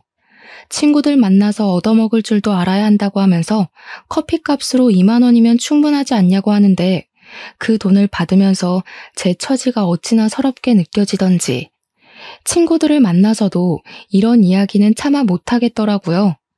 10살이나 많은 남자에게 시집가서 거의 노예나 다름없는 생활을 하고 있다는 걸 제 입으로 어떻게 말을 하겠습니까? 그런데 아주 통쾌하고 기가 막힌 나름의 복수를 할 기회가 찾아왔습니다. 저희 아이가 돌잔치가 있던 그 해가 어머님의 칠순인 해와 겹치게 되었는데 생일도 비슷한 시점이었던 것이었습니다. 남편은 저희 아이 돌잔치는 싸게 빨리빨리 준비를 하라고 손님들에게 돈만 걷으면 된다고 말을 하더니 시모는 최고급 호텔에서 칠순잔치를 해주겠다고 하더라고요. 너무나도 당당하고 뻔뻔하게 저에게 이야기를 하는데 제가 기가 막혀서 무슨 대꾸를 해야 할지조차 감이 오지 않았습니다. 우리 엄마는 고생고생해서 나를 키워주셨는데 내가 그 정도도 못해? 우리 아이는 돈 없다고 동네 지하 뷔페에서 싸게 하자고 하더니 어머님 칠순잔치는 뭐가 다르다고 그렇게 크게 하냐 이거지. 너 진짜 생각이 못됐어. 칠순이랑 돌이 같냐? 우리의 칠순 때는 호텔에서 하겠지. 그걸 지금 말이라고 하는 거야? 우리의 첫 생일인데 칠순이랑 다를 게 뭐야?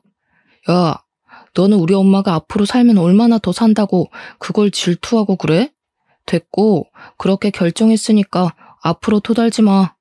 남편이 질투라는 단어를 꺼내는데 얼마나 어이가 없던지, 이걸 질투라는 단어로 포장할 수 있는 문제인지 모르겠더라고요. 저는 그 뒤로 이를 갈면서 어떻게든 남편에게 통쾌한 복수를 하겠다고 생각했고 짜증을 꾹꾹 삼키고 어머님의 칠순잔치 식순에 아주 특별한 순서를 넣기로 결심했습니다. 그것은 바로 우리 아이의 돌잔치 식순을 어머님 칠순잔치 중에 끼워 넣기로 결정을 내린 것이었습니다.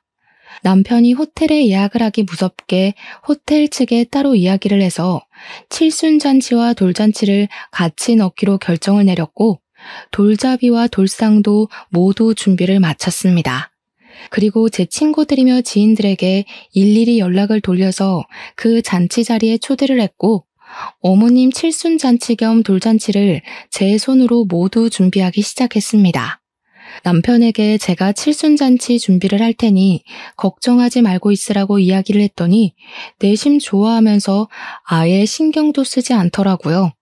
단순한 사람이라 이럴 때는 참 편했습니다. 당연히 제가 이런 계획을 세우고 있다는 것을 시모와 남편은 꿈에도 생각하지 못했습니다. 우리 짠돌이 남편은 시모 칠순잔치에 방문할 손님들이 대충 100명 정도 될 것이라고 예상을 하고 있었는데 실상은 매우 달랐습니다. 우리 아이 돌잔치에 참석할 손님들만 해도 100명이 더 추가가 되었으니 얼마나 놀랐을지 상상이나 가시나요? 제가 그 100명을 끌어모으기 위해서 평소에 연락을 하지도 않던 지인들에게 일일이 연락을 돌려서 우리 아이 돌잔치에 제발 참석해서 밥이라도 먹고 가라고 며칠을 졸랐는지 모릅니다. 당일이 되어서야 예약된 인원이 100명이 아닌 200명이란 사실을 알게 된 남편이 깜짝 놀라서 호텔 직원을 찾아가 따져 묻기 시작했습니다. 호텔에서 하는 잔치다 보니까 예약 인원수대로 식사가 코스 요리로 준비가 되었고 남편이 예상한 금액의 2배가 나오게 생겼으니 정신이 빠진 사람처럼 분주하게 돌아다니더라고요. 아니, 저희가 예약한 건 100명인데 왜 200명으로 되어 있습니까? 홀을 헷갈린 거 아닌가요? 이렇게 큰 장소를 예약하지 않았는데? 지난번에 손님 200분으로 변경하신다고 전화 받았었는데요.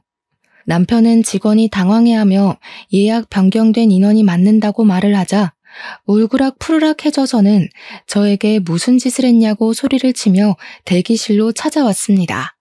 그런데 제가 이미 드레스로 갈아입은 상태였고 저희 아이도 돌잔치 드레스를 입고 있으니 남편이 입을 떡 벌리면서 뒤이어 말을 못하더라고요. 저는 남편에게 아주 태연하게 턱시도를 건네면서 어서 갈아입으라고 했고 남편은 손에 들린 옷을 보면서도 이게 무슨 일인가 의아해했습니다. 한복까지 곱게 빌려 입고는 칠순잔치 한다고 아침부터 신나서 미용실에 가서 화장까지 받고 온 시모는 저와 아이의 모습을 보고 당황해하더라고요. 당연히 본인이 주인공인 줄 알았는데 더 화려한 모습으로 나타난 며느리와 손녀를 보고 입이 떡 벌리신 거죠. 그 모습이 어찌나 통쾌하고 쌤통이던지 마음 같아서는 제자리 뛰기라도 하면서 만세를 부르고 싶었습니다. 어차피 당신이 돈을 아끼라고 했으니까 어머님 칠순잔치 때 우리 아이 돌잔치도 하면 되겠다 하고 생각했지. 당신도 얼른 옷 갈아입고 와. 남편이 어이없다는 듯 헛기침을 했지만 이미 일은 다 벌어진 뒤고 손님들도 하나둘 자리를 잡고 있는데 무슨 뾰족한 수가 있겠습니까? 처음에는 시모 칠순잔치대로 식순을 했는데 시모는 이미 뒤이어 돌잔치가 시작된다는 것을 알고 있었기에 마음 놓고 기뻐하지도 못하고 인상만 뚱하게 쓰고 있더라고요. 시모 친구들은 아무것도 모르고 있다가 사회자가 이제 2부 식순으로 우리 아이의 돌잔치를 시작하겠다고 하니 다들 벙쪄서는 시모만 쳐다보았습니다. 시모는 그 자리에서 화를 내지도 못하고 불편한 한숨만 꾹꾹 삼키시더라고요. 저는 시모의 칠순잔치 축하 현수막까지 다 뜯어내고 우리 아이의 돌잔치 축하 현수막으로 새로 바꿔 달았습니다. 2부 행사처럼 돌잔치를 하고 돌상에 돌잡이에 스냅 사진이라는 것까지 알차게 다 찍은 다음 밥도 맛있게 먹었습니다. 그날 밥맛이 어찌나 좋던지 시모와 남편의 똥 씹은 얼굴이 반찬이더라고요. 그 이후에 남편은 식대로 나온 금액을 보고 온몸을 부들부들 떨었습니다. 애초에 자식 생일에 돈을 아끼지 않았으면 이것보다 당연히 싸게 먹혔을 텐데 자기 꾀에 자기가 넘어간 것 아니겠습니까? 모든 행사가 끝이 나고 옷을 갈아입고 나왔는데 분노에 휩싸인 시모가 갑자기 제 머리통을 확 치는 게 아니겠습니까? 네가 아주 내 친구들 앞에서 나를 망신 주려고 작정을 하고 덤비는구나. 순간 머리가 울리는데 저도 이성을 잃게 되더라고요. 열이 받으니까 눈에 보이는 게 없어서 저도 그만 시모의 머리통을 그냥 빡 날려버렸습니다. 아무래도 젊은 제가 팔 힘도 훨씬 좋지 않겠습니까? 애써 고정시킨 시모의 머리가 흐트러지고 옆으로 휘청거리시더라고요. 시모가 진짜 아프긴 아팠는지 눈물을 뚝뚝 흘리면서 남편을 바라보는데 남편이 씩씩거리면서 시모 편을 들더라고요. 너 정신 나간 게 틀림없구나. 지금 우리 엄마를 때려? 야, 너네 엄마가 내 머리통 때린 건 눈에도 안 보이냐? 야, 너네 엄마? 이게 진짜 그거랑 그게 같아? 어? 너 식대가 지금 얼마가 나온 줄 알고 이러는 거야? 이 홀 빌리는 데만 1,000만 원이야. 그런데 지금 식대만 2천만 원 나온 게 말이 되냐고. 너네 엄마네 손님들은 돈도 별로 안 내놓고 갔나 봐. 우리 애 손님들은 금반지에 돈봉투 아주 두둑하게 했던데. 그걸 왜 네가 챙겨? 내놔. 어머, 이걸 어쩌지? 현금은 이미 통장에 넣었고 금반지는 우리 엄마한테 녹여서 목걸이 만들어달라고 보냈는데. 그렇게 통쾌한 복수를 하고 난 이후 남편은 아주 치사한 방법으로 저를 괴롭히기 시작했습니다. 바로 생활비를 확 줄여버린 것이었습니다. 남편은 생활비를 줄이면서 저에게 돌잔치 때 돈 많이 챙긴 거 아니었냐고 그 돈으로 생활하면 되겠다고 비아냥거렸습니다. 저는 아기 분유값에 기저귀 값에 부가적으로 들어가는 돈 때문에 힘들어 죽겠는데 남편이라는 놈이 저런 식으로 나오니까 열이 받아서 더는 이렇게 못 살겠다 싶었습니다. 거기다가 저랑 애한테 들어가는 돈은 그렇게나 아끼고 아껴대면서 자기 먹고 노는 돈이랑 시모에게 들어가는 사치 비용은 하나도 아끼질 않더라고요. 맨날 말로만 죽겠다 죽겠다 하고 정작 쓰는 돈은 펑펑 쓰니 제가 열이 안 받겠습니까? 지 허리벨트 하나 사는 것까지도 전부 명품으로 긁어대면서 우리 아이와 저는 이렇게 거지꼴로 아껴 살아야 하나 싶은 생각이 들었습니다. 그러던 어느 날 항상 하늘은 불쌍한 자를 돕는다고 하지 않겠습니까? 우리 남편이 친구를 따라가서 돈을 더 불리고 싶다는 욕심에 큰 투자를 하나 하게 되었습니다. 물론 저에게는 비밀로 하고 가게 보증금까지 담보로 잡고서는 고위험에 속하는 주식 투자를 하나 들어가게 되었는데 사실 저희 남편이 투자를 잘하긴 하거든요. 엄청나게 좋은 주식이라는 말에 큰돈 한번 당겨보자는 심산으로 친구 따라 알아보지도 않고 아무 주식이나 들어갔다가 휴지 조각으로 변해버리고 만 것입니다. 있는 돈으로만 투자를 했으면 돈 잃고 마는 것인데 가게에 보증금까지 걸어뒀으니 남편 발등에 불똥이 튀기 시작한 거죠. 거기다가 엎친 데 덮친 격으로 팔았던 물건들에 어마어마한 클레임이 걸려오면서 된통 그 값까지 뒤집어 쓰게 된 것입니다. 우리 남편은 순식간에 빚더미에 앉은 알거지가 되었습니다. 남편은 급한 불을 끄고자 시모에게 가서 돈을 좀 빌려달라고 했는데 저희 시모도 엄청난 사치왕이라고 하지 않았겠습니까? 당연히 돈 없다고 했다더라고요. 그 이후에 남편은 정말 정신 나간 사람처럼 쉬지 않고 이곳저곳에 돈을 빌리러 다니기 시작했는데 어쩜 돈을 빌려주겠다고 나서는 친구가 하나도 없었습니다. 저는 그런 초라한 남편의 모습을 보면서 깨닫게 되었습니다. 남편이 오죽 짠돌이처럼 굴었으면 이런 위급한 상황에 돈을 빌려줄 친구가 하나도 없는지 말입니다. 저도 물론 근검절약하는 생활을 이어가긴 했지만 남편은 저와 수준이 다를 정도로 주위 사람들에게 돈을 아끼면서 살았거든요. 자기가 밥을 살 때에는 싸구려만 먹이고 남한테 얻어먹을 때는 하나라도 더 뽑아 먹으려고 애를 쓰는 사람처럼 살았으니 누가 남편을 돕고 싶겠습니까? 그것도 자기 매장을 운영하면서 돈까지 넉넉하게 만지는 사람이 없는 사람들보다 더 없는 모습으로 살았으니 친구들이 전부 진절머리가 났겠죠. 도울 때 확실하게 도울 줄 알았어야 했는데 남편에게 그런 지혜는 전혀 없었던 것입니다. 여보, 나 진짜 이러다가 가게고 나발이고 거리에 나앉게 생겼다고. 처가에 가서 돈이라도 좀 빌려달라고 해봐. 어? 저에게 사정사정을 하다가 돈 빌려오라고 윽박을 질렀다가 하는데 저는 그런 남편의 모습이 너무나도 웃겨서 깔깔거리며 비웃어 주었습니다. 남편이 정신나간 년처럼 웃는 저를 보면서 머리가 어떻게 된 거 아니냐고 우리 가족 전부 거리에 나앉게 생겼는데 웃음이 나오냐고 소리를 치더라고요. 저는 그런 남편에게 정색을 하며 이야기를 했습니다. 왜 웃으면 안 돼? 그동안 지사치하는데 돈 쓰고 할 때는 아까운 줄 모르고 팍팍 쓰더니 이제 와서 아쉬우니까 친정 타령? 우리 집에 도대체 뭘 해준 게 있다고 우리 엄마 돈을 가져오라고 하는 건데? 당신 진짜 양심 없다. 가족이니까 당연히 사이가 힘든데 한 푼이라도 더 쥐어줘야 하는 거 아니냐? 어?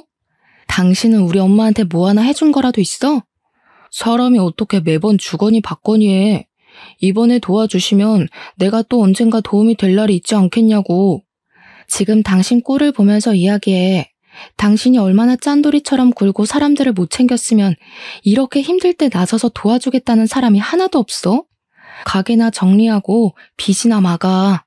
그랬더니 남편이 입에 거품을 물면서 가게를 정리하고 나면 우리 가족들 전부 뭐 먹고 살라고 그런 소리를 하냐고 화를 내는 게 아니겠습니까? 정말 연애할 때랑은 판이하게 다른 모습으로 저에게 신경질을 내는데 제가 그동안 이딴 저급한 인간을 남편이라고 믿고 살았다는 게 후회가 되더라고요. 저는 이혼을 확실하게 결심한 뒤였기 때문에 속이 후련해질 때까지 남편에게 비아냥거리기로 결심을 했습니다. 내가 이대로 혼자 죽을 줄 알아? 내가 망하면 우리 가족 전부 다 망하는 거야. 왜 우리 가족이 다 망한다고 생각해? 당신만 망하는 거야. 나는 당신이랑 이혼할 거거든. 저는 이혼을 결심한 이후에 품에 소중하게 안고 지냈던 이혼 서류를 남편에게 떡하니 내밀었습니다. 남편은 이혼 서류를 받아들고서 한참을 씩씩거리며 분노를 참지 못하더니 저에게 삿대질을 하면서 목에 핏대를 세우고 말을 하더라고요. 누구 마음대로 이혼이야? 이 옆에 내가 편하게 살게 해줬더니 감히 내 뒤통수를 치겠다는 거야? 편하게 살게 해줘? 누가 누구를 편하게 살게 해줘? 당신이 나한테 그동안 했던 짓을 생각해봐. 얼마나 치사하게 굴었는지. 한 푼 두 푼 아껴서 지금까지 일도 안 하고 먹고 살게 해줬으면 감사한 줄 알아야지. 내가 힘들 때 도망을 가겠다는 게 뒤통수지 뭐야? 지금 나한테 소리 지를 사람은 당신이 아니야. 우리 엄마지.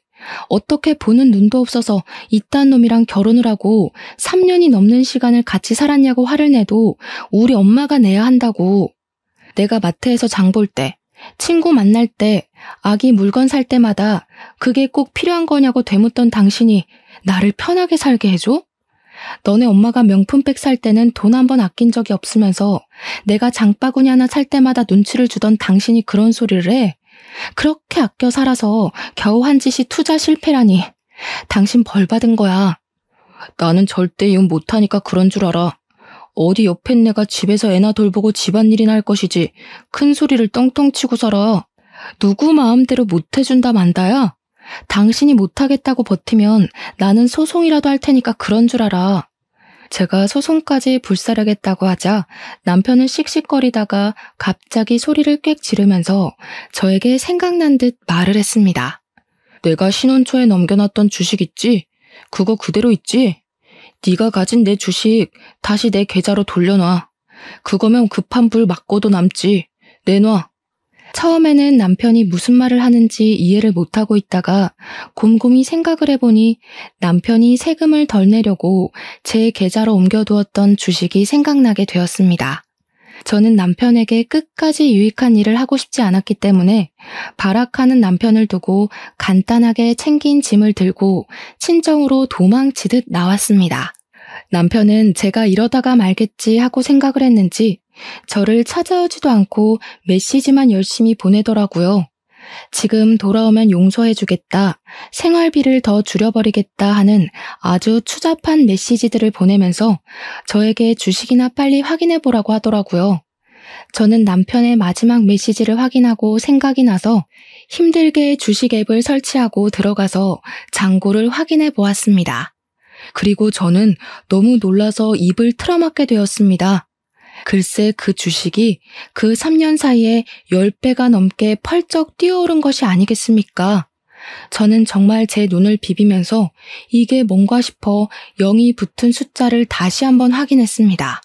마치 로또를 맞아도 이런 금액을 맞을 수 없을 것이다 싶을 정도로 제 현실을 의심하게 되었고 정말 이 돈이 내 계좌에 들은 잔고가 맞나 몇 번을 확인했습니다. 아무리 눈을 비비고 팔을 꼬집고 해도 그 돈은 그대로 제 계좌에 들어있더라고요. 그 주식이 연예계 엔터테인먼트 회사 주식이었는데 아이돌 그룹이랑 배우들이 성공을 하면서 회사 자체가 몇 년 사이에 대박이 났다는 것입니다.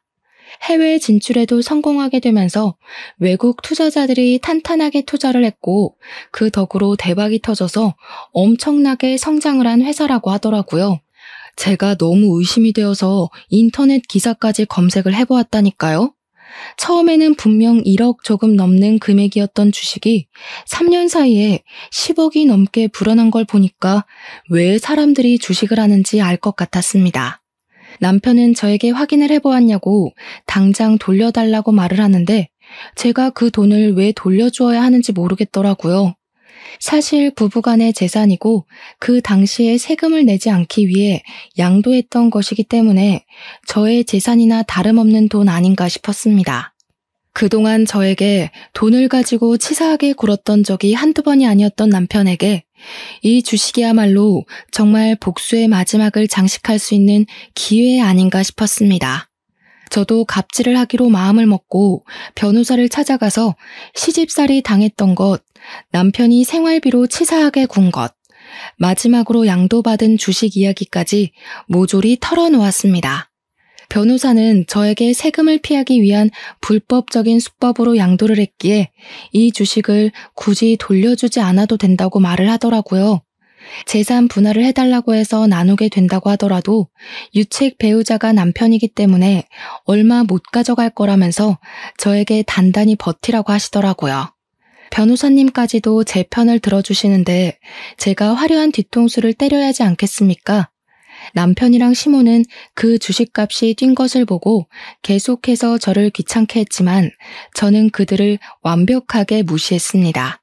결국 남편의 가게가 넘어가고 가게며 집이며 전부 빨간 딱지가 붙어버렸고 우리의 신혼집 또한 경매로 넘어가게 되면서 남편은 시모 집에서 얹혀 살게 되었습니다. 시모는 망해버린 아들이 돈까지 주지 않으니까 사치를 못해서 답답해 죽겠다며 읍수를 했습니다. 결국 둘 다 저를 찾아와 무릎을 꿇고 빌면서 한 번만 도와달라고 사정사정을 하더라고요. 제가 가진 돈의 반의 반만이라도 나눠주면 안 되냐고 잘못했다고 말입니다. 저는 당연히 그들의 처지를 비웃으며 응, 안 돼, 돌아가 하면서 약을 올렸습니다. 내가 당신한테 돈 가지고 벌벌 기었던 걸 생각하면 이 뒤통수에 몇 배를 돌려주어도 모자랄 지경이야. 앞으로도 그렇게 짠돌이처럼 아껴 살면서 돈 모아서 갚도록 해. 알겠지? 아, 그래도 내가 그동안 살았던 정이 있으니까 밥 사 먹을 돈은 줄게. 그러면서 지갑에서 딱 2만 원을 꺼내서 남편에게 주었습니다. 남편은 돈을 받으면서 부들부들 떨더라고요. 밥 먹는데 무슨 10,000원씩이나 들어? 적당히 분식 같은 거 사 먹어. 그럼 넉넉하게 쓸 수 있어. 아메리카노도 한 잔 먹고. 남편이 벙찐 얼굴로 저를 바라보는데 친정 어머니께서 경찰에 신고를 하셨더라고요.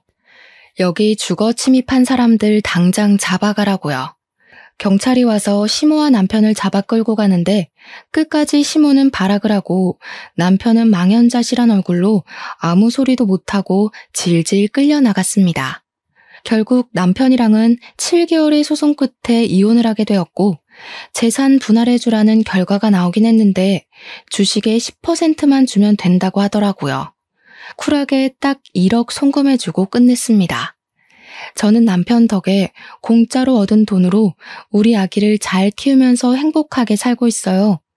거의 9억이 넘는 돈이 생긴 덕분에 지금은 친정 어머니와 함께 여유 있는 생활을 즐기는 중입니다.